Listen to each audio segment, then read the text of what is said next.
I'm okay, I'm fine. Kincana, Kincana, teng neng neng neng neng. Ku menahan rasa sakit, rasa sakit. Few moments later.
Hai guys, Assalamualaikum warahmatullahi wabarakatuh.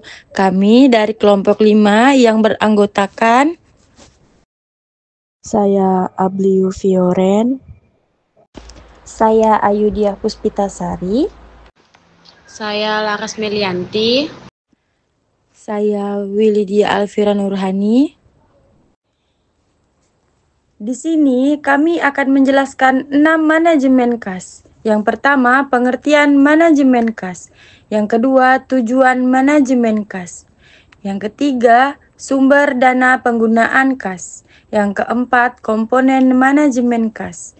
Yang kelima, model manajemen kas. Yang keenam, strategi efektif dalam manajemen kas. Pengertian manajemen kas. Manajemen kas adalah proses perencanaan, pengendalian, dan pengawasan aliran kas perusahaan.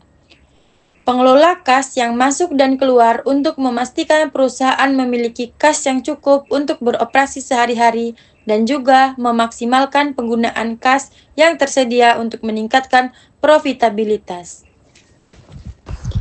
Tujuan manajemen kas. Pertama, ada menjaga likuiditas. Memastikan perusahaan memiliki cukup kas untuk membayar kewajiban jangka pendek. Kedua, mengoptimalkan penggunaan kas. Menghindari kas yang menganggur dan memanfaatkannya dalam investasi jangka pendek. Tiga, mengelola arus kas dengan efisien. Memastikan penerimaan dan pengeluaran kas sesuai dengan kebutuhan operasional. 4. Mengurangi biaya transaksi dan risiko finansial. Meminimalkan biaya administrasi dan risiko terkait pengelolaan kas. Sumber dana penggunaan kas.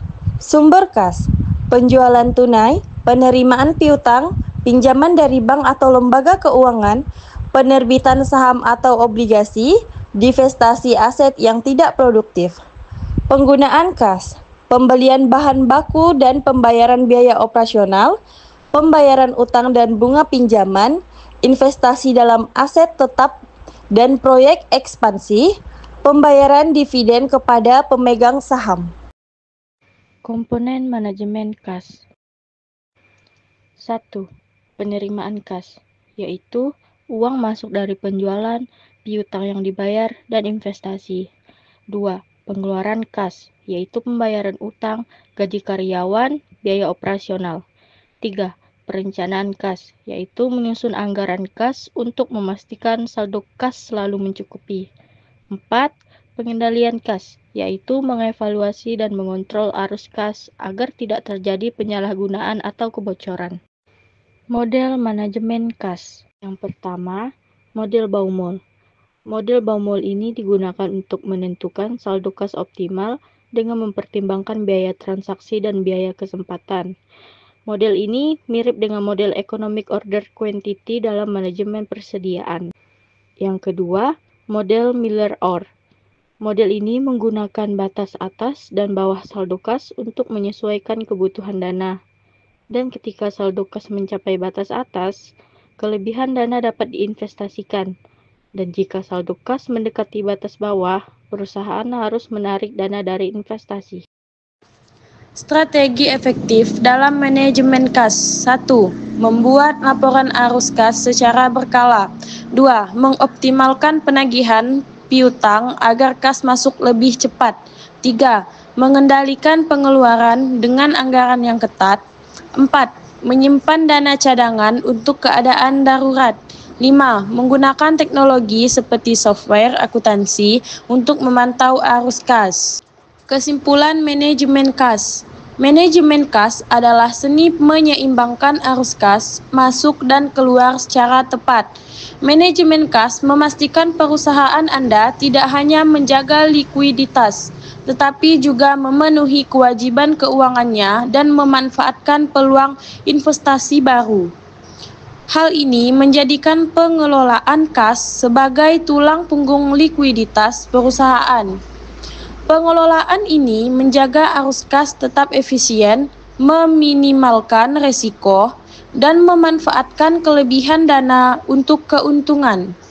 Itulah 6 pengertian manajemen kas yang kelompok kami sampaikan. Sekian dari kami ucapkan terima kasih. Wassalamualaikum warahmatullahi wabarakatuh.